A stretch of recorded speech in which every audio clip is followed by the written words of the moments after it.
ನಿಲ್ಲಿಸಿ ಅದಕ್ಕೆ Cape of storms ಎಂದು ಕರೆದು ಮತ್ತೆ ತಮ್ಮ ದೇಶದ ಕಡೆಗೆ ಮರಳಿ ಹೋದ ಯಾರು? ಕೊಲಂಬಸ್.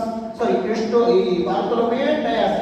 ಬಟ್ ಈತ ಏನಂದ್ರೆ ಭಾರತಕ್ಕೆ ಜಲಮಾರ್ಗ ಕಂಡು ಹಿಡಿಯಲಿಲ್ಲ.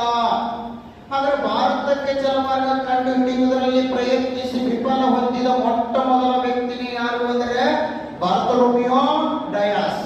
ಬಾರ್ತೊಲೊಮಿಯೋ ಡಯಾಸ್. ಹಾಗೆ ಇವ ಕೇಪ್ ಆಫ್ ಸ್ಟಾರ್ಮ್ಸ್ ಎಂದು ದಕ್ಷಿಣ ಆಫ್ರಿಕಾದ ಕೆಳತೋದಿಗೆ ಕರೆದ್ರೆ ತಮಗೆ ಇನ್ನೊಂದು ತಲೆ ಓಡಾಡಕತ್ತಿದ್ದದ ಏನು ಅಂದ್ರೆ ಕೇಪ್ ಆಫ್ ಗುಡ್ ಹೋಪ್ ಎಂದು ಕರೆದವರು ಯಾರು ಅಂತೇಳಿ. ಹಾಗಾದ್ರೆ ನೋಡು, ಇದರ ಕನ್ನಡದಲ್ಲಿ ಅರ್ಥ ಏನು ಅಂದ್ರೆ ಇದನ್ನ ಅರ್ಥ ಕನ್ನಡದಲ್ಲಿ ಏನು ಅಂತ ಹೇಳುವಾಗ ಭರವಸೆಯ ಭೂಷಿರ ಅಂತ ಅಥವಾ ಆಶಾಜನಕದ ಭೂರಾಶಿ ಅಂತ.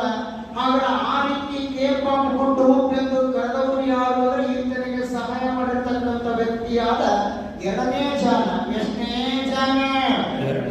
ಹಾಗಾದ್ರೆ ಎರಡನೇ ಜಾನ ಏನೆಂದು ಕರೆದನು ಅಂದ್ರೆ ಕೇಪ್ ಆಫ್ ಗುಡ್ ಹೋಪ್. ಹಾಗಾದ್ರೆ ಬಾರ್ತೊಲೊಮೆ ಡಯಾಸ್ ಏನೆಂದು ಕರೆದ ಅಂದ್ರೆ ಕೇಪ್ ಆಫ್ ಸ್ಟಾರ್ಮ್ಸ್. ಯಾವ ಸ್ಟಾರ್ಮ್ಸ್ ಸರ್? ಅದಕ್ಕೆ ಬಿರುಗಾಳಿಯ ಬೋಸಿರ ಅಂತ ಕರೆದ್ರೆ ಆಗ ಬಿರುಗಾಳಿ ಬೀಸೋದ್ರಿಂದ ತೊಂದರೆ ಉಂಟು ಬಿರುಸು ಬೋಸಿರ ಅಂತ ಕರೆದ ಬಿರುಗಾಳಿ ಬೋಸಿರ.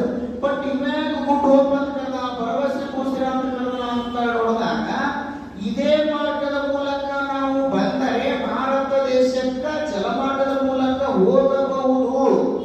ಇದು ಹೋಗಲಿಕ್ಕ ವಿಶ್ವಾಸವನ್ನು ಹುಟ್ಟಿಸ್ತದ, ಆಸೆಯನ್ನು ಹುಟ್ಟಿಸ್ತದ, ಭರವಸೆಯನ್ನು ಬೆಳೆಸ್ತದ ಅಂತೇಳಿ ಅಥವಾ ಪ್ರೇರಣೆಯನ್ನು ಉಂಟು ಮಾಡ್ತದ ಅಂತೇಳಿ ಅದಕ್ಕೆ ಕೇಪ್ ಆಫ್ ಗುಡ್ ಹೋಪ್ ಎಂದು ಕರೆದ ಯಾರು ಅಂದ್ರೆ ಎರಡನೇ ಜಾನ್. ಎಷ್ಟನೇ ಜಾನೆ? ಸೀತ ಭಾರತಕ್ಕೆ ಜಲಮಾರ್ಗ ಕಾಂಡಿಡತೇನೆ ಇಲ್ಲ. ಹಾಗಾದ್ರೆ ಏನಾದ? ವಿಫಲನಾದ. ಹಾಗಾದ್ರೆ ವಿಫಲ ಹೊಂದಿದವರಲ್ಲಿ ಎಷ್ಟು